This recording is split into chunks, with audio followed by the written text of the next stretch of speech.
Good morning, good evening, good afternoon, everybody. Welcome to another episode of The Success Shift. It's Thursday, and unfortunately, I haven't gotten any better. I was feeling a little bit crook on Tuesday, but I managed to kind of push through. And then I thought Wednesday came and I was getting worse. I was like, oh no, hopefully I can get better. And then waking up this morning, pull that mic back on the stand here. Waking up this morning feeling even worse. So I apologize for being a little bit late here. I needed to grab some coffee so I can keep going. Even though I am sick, I still want to rock up to my lovely community here and provide as much information and as much of the knowledge that I can. I like to take breaks and holidays when I'm, adventuring around. But if I was to just be laying in bed, I'd feel a little bit guilty and bored. So here we are on this Thursday. I'm still smiling, still happy, still trying to get through. Chucky gratitude in the chat again today. I'm grateful for good health when I have it, because when you don't, I feel like a big baby, the man flu, as they say. But I'm still continuing on, still pushing. Went for a walk this morning with my little man, tried to sweat a little bit of it out. It was a nice brisk morning. So just trying to, flush a few of these, whatever it is inside. But today I'm grateful for the beautiful weather. I'm grateful for nature. I was out and usually I listen to a podcast when I'm going for a walk, but this morning the birds were out, the weather was nice, and it was just really peaceful to walk gently through the only park in the city, but just nicely through and just seeing all the birds and the ducks and the rabbits. And it was quite early, so my son was intrigued by all the animals that he doesn't usually see. So I'm very grateful to have that little bit of nature and that little bit of green and that little bit of grounding amongst the city life that we have here. As we usually, chuck your gratitude into the chat. We have some coming through. I'm grateful this morning for strength and dedication. Yeah, dedication is key. Nice work. I'm grateful for the opportunity to get away for a few days with my husband. Lovely. Don't know when the last time me and my wife just got away, but soon enough, I'm sure we'll get to that again. Grateful for the opportunity to grow in my mindset alongside of incredible individuals. That's lovely. Thank you for sharing them. All right, let's jump in because I'm running a little bit late here. But today we are going to talk about, Tuesday. Today we are going to be talking about a little concept that, again, I heard a few times, but never really grasped the concept of it. But today I heard it again in the audiobook I was listening to for the first half of my walk before I turned it off. And that was choiceless awareness. And I found this concept really interesting. It's similar to that idea of becoming an observer. And now, for those of you who don't meditate, I highly, highly recommend starting, even if it's not in the traditional sense, even if it's just finding silence, being still with yourself, which is, meditation in my mind, and finding that ability to just focus on nothing, clear the mind, and not get caught up. Like, my brain just all the time. And really, for me, I do notice a difference when I meditate consistently. It's that ability to shut out the noise and to focus just on the breath, or that ability to observe your thoughts and not judge them, not run off with them, not allow them to manipulate your actions and your thoughts and your emotions. And I think it's a really peaceful concept. And the idea of choiceless awareness is to be aware of all the inputs coming into you, but also having the ability to choose which ones you listen to and to choose which ones that you react and respond to. And this is in the light of being able to sit back in your own body and observe thoughts that come through. I saw a really good quote that I think Aaron from our group here shared, and it was something along the lines of allowing emotions to pass through, allowing emotions and thoughts to pass through like a highway, I believe it was. I can't remember exactly what it was, but it was really, really powerful, and it caught my attention. And this is the same concept that I'm kind of talking about now, where we have these thoughts that come in and we just want to observe them, just watch them as they come, not let them affect us. And if we can do this on the charts, it's super powerful. And this is the place where we can actually start to get growth. Remember, I was talking about how we need to look at what happens before our emotions kick in. So those triggers, those things that make us start to get emotional, those things that make us start to peak and start to do the same old habits. Remember, I think someone said in the chat just the other day, I know why, but I can't stop myself from doing it. It's because when we're doing it, it's the emotions that are taking over. So once the emotions have already taken over, it's too late. So we need to be observing the things that come in and observing how they affect us and observing, what it is that's making us spark, that's making us the physiological changes, that's making us react. And to be perfectly honest, yesterday I didn't have the best trading session because I think I was sick. And so my emotions, I wasn't as strong in my mind, and I allowed my emotions to take over quite quickly. And I realized what happened was I took a trade, which was not the best trade. And I didn't take my exit, and I took the full stop loss. And because I took a full stop loss, I actually looked at that and I was like, wow, that's larger than I thought. And so my immediate response, I think I had some slippage and stuff like that, and I must have just miscalculated slightly. It wasn't hugely different, but it was different to what I thought it would be. And this inside me made me go, oh, okay, I needed to find a trade to get that back. And so I immediately had this moment of like, I want a revenge trade. And I saw myself like searching on the charts, like I need to find this, and unfortunately it was consolidating a bit. Luckily I had the due to what we speak about a lot, I found my breath and I was like, you know what, this is time for me to just get off the charts. But for me, it was an observation of the old habits coming back through to my mind not being as strong as it was due to other aspects like my sickness or other things that were probably going on in my head at the time, as well, allowing my emotions to jump in and take over again. So it's really important to observe your behavior day by day as well. Like for me, I'm not going to be trading today because of yesterday and because I'm still feeling sick and taking that lesson. But noticing how it wasn't just like I didn't trade well because I was sick. What happened was I didn't trade well because when I took a loss, my emotions took over and I immediately went to go and revenge trade. And I haven't done that for a while. I used to be really bad at over trading and revenge trading. It's something that's been a long, arduous journey in my trading journey, and I've whittled it down a lot, and I think I'm getting really good at that. But every now and again we have these flashbacks and the bad habits come in and they sort of fire back up again. And I think the thing is, as long as they're few and far between, that's okay. That's progress, that's growth, that's development, and that's moving towards the ideal goal of being that disciplined trader. But my point here is, when we can sit back and observe that without having them affect us, this is that choiceless awareness. This is that ability to become an observer. This is that why, shall I say, this is why meditation is actually really good. And so I want you to think about two things here. One, what are your expectations coming into the charts? So when you start in a session, I want us to actually, if you can, just put some answers in the chat, whatever comes to your mind. What are your expectations when you come to sit down at the charts? Do you have expectations? Are you expecting? I don't even want to actually put suggestions out there. I want to see if people can see what comes to mind. Just give it a couple minutes. Don't be afraid. Just chuck anything in. What are your expectations when coming onto the charts?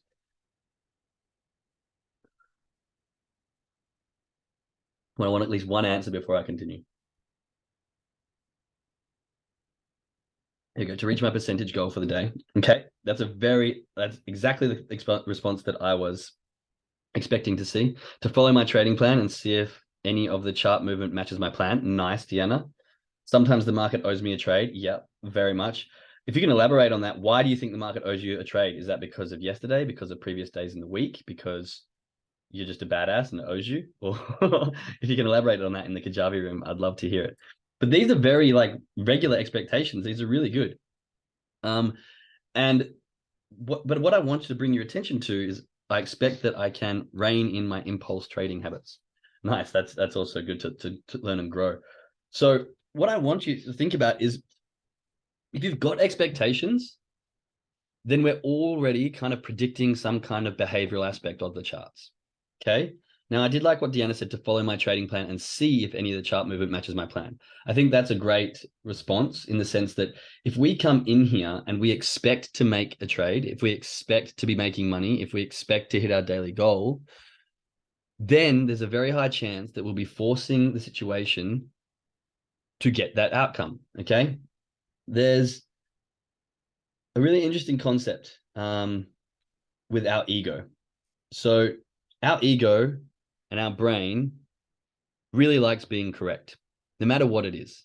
So if we come into the charts going, I'm going to get 3 or 4 trades, your ego is going to do everything it can to make that happen. If you come into the chart saying, I've had a terrible week, I'm probably not going to do too well today, your ego is going to do everything it can to make sure that that happens. If we believe we will trade well, our ego will make it so. If we believe we will trade bad, our ego will make it so. It's that lovely saying. It's one of my favorite quotes. And it's whether you truly believe you can or you can't, you are correct. And I find this so powerful. Whether you truly believe you can or you can't, you are correct. And it's so true. And so when we come into the charts and we're expecting to make good trades, or we're expecting to reach a certain goal, then we'll be looking for that situations to come out. We'll be looking for instances where we think we can make a trade. But if we don't have expectations, if we're just there to observe, if we're just there to watch and respond if necessary, I believe this is a state where we can be very successful at trading. Because if we don't have expectations, we don't get disappointment. We don't get excitement. Now, I want you to think about it, and this is a perfect analogy that was in the book today that I was listening to. Think about that, if you've got a party that you're going to, and you're like, oh, it's my friend's party, it's been hyped up, I can't wait, it's going to be super exciting. And then you get there and it's a little bit disappointing. You really are disappointed. You're like, oh man, I thought this was going to be so good. Like this didn't happen and this didn't happen. And when you're expecting really good, your brain makes the negative really, really, really big. And you talk about it for ages, like it holds on and lingers. But in the contrary, if you go to a party like, oh man, this party's going to be so crap, I don't know if I should go, but I'm going to go anyway, and then it's amazing, you kind of forget that a little bit quicker. You go, oh yeah, it was actually surprisingly good. That was nice. And then you're moving on. The same thing when we're trading.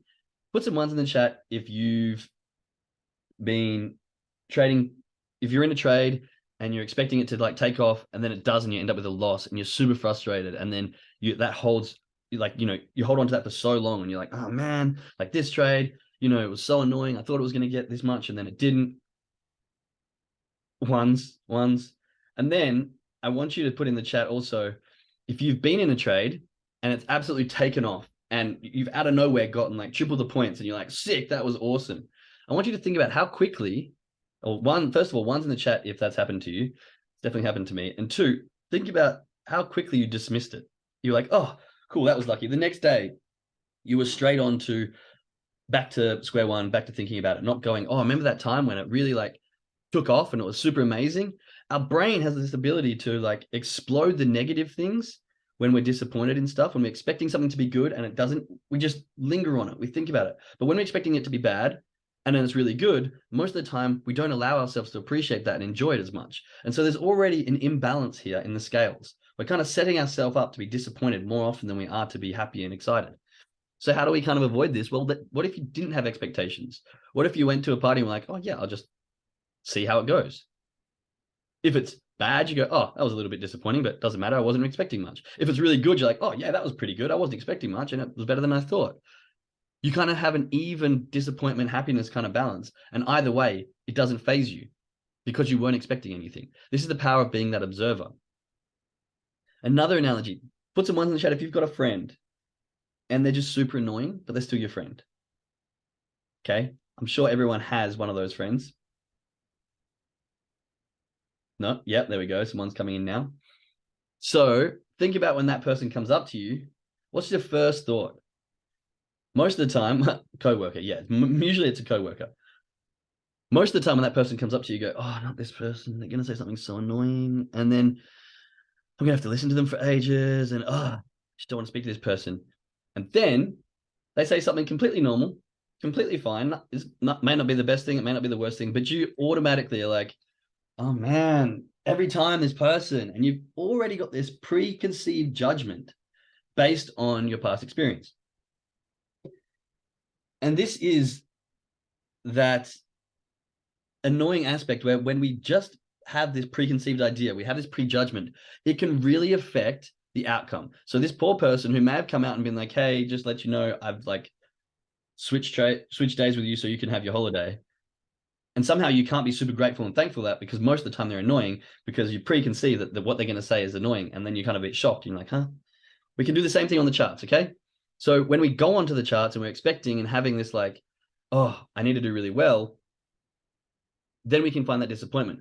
But in a long-term scale, like in a weekly basis, I'm sure you've heard the term "fuck it Friday" when you've had maybe not a very good week. It's been like Monday, Tuesday, Wednesday, and you haven't traded that well, and then you get to Thursday and you've already like, oh, well, it's been a crappy week. So you kind of get a bit blasé, and then you kind of hit the button a little bit too much, and then, the end of the day just tails straight off.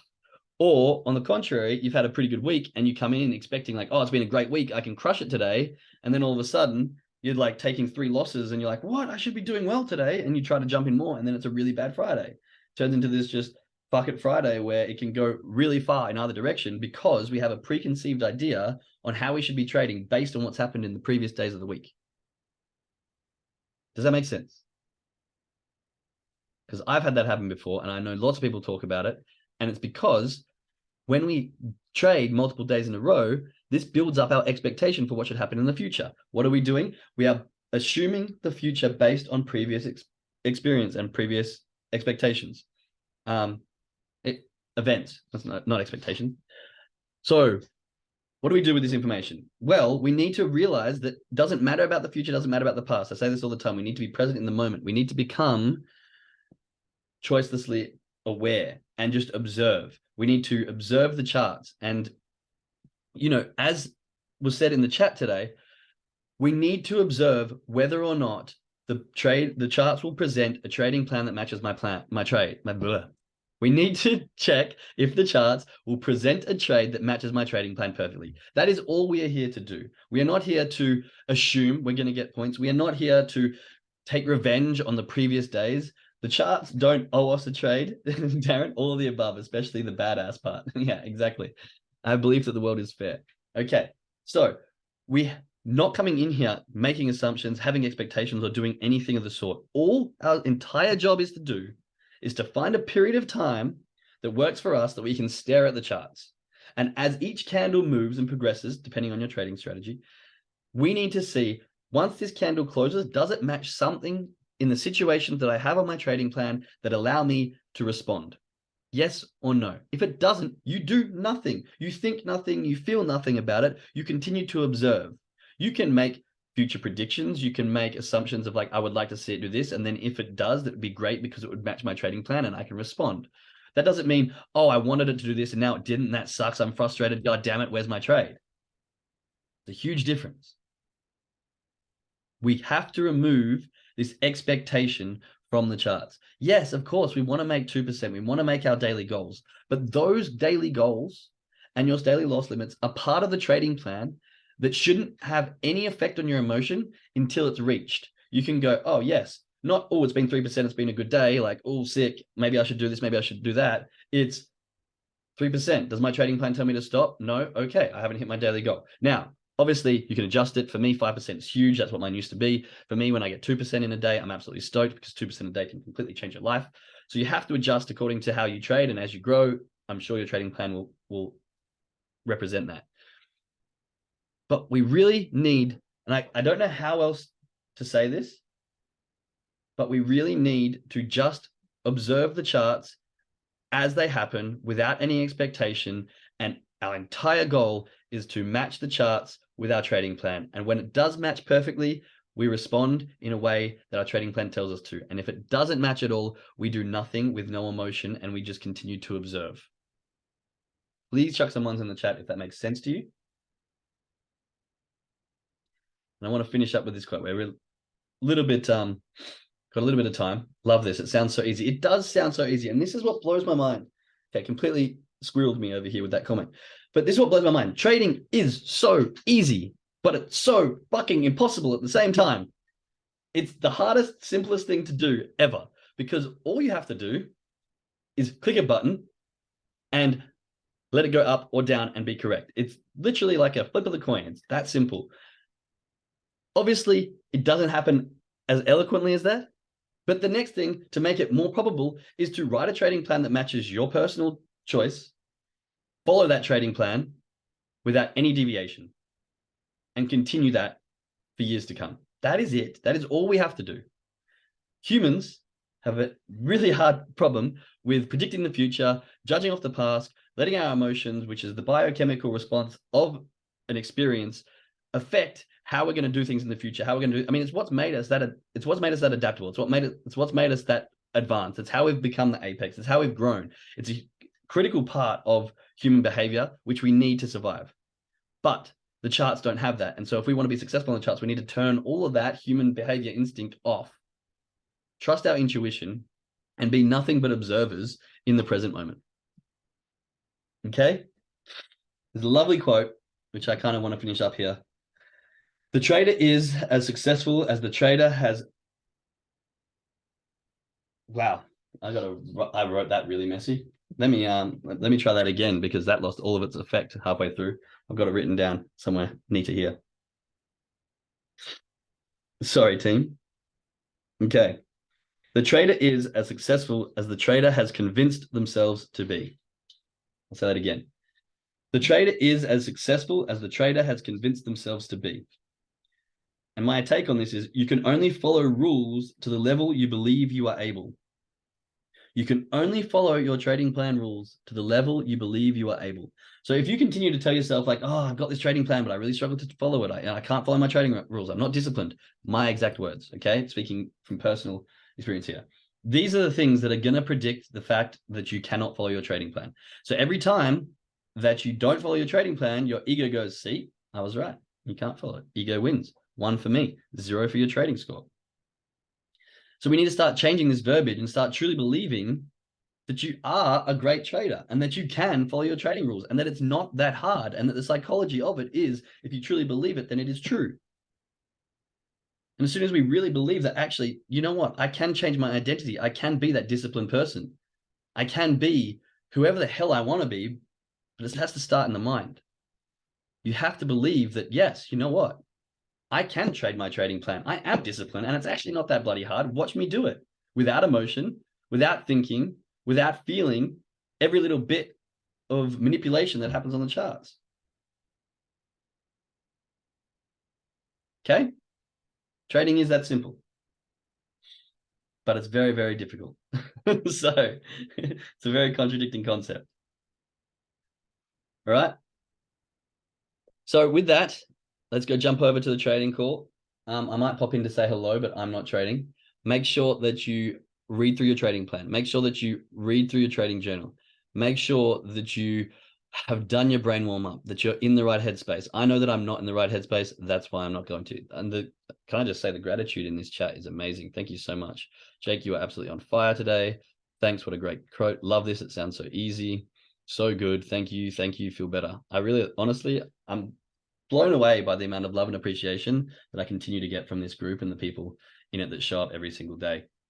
And so thank you so much. I really, really, today I'm showing gratitude for you guys again, because it means the world. Let's jump over there. Do your brain warm up. Make sure that you jump in with no expectations other than to follow your trading plan. The only thing that you should be expecting to do is follow your trading plan perfectly, without judgment, without emotion, and without any thoughts or feelings. You can still be human though, I promise. All right. Much love, everyone. Speak soon. Bye.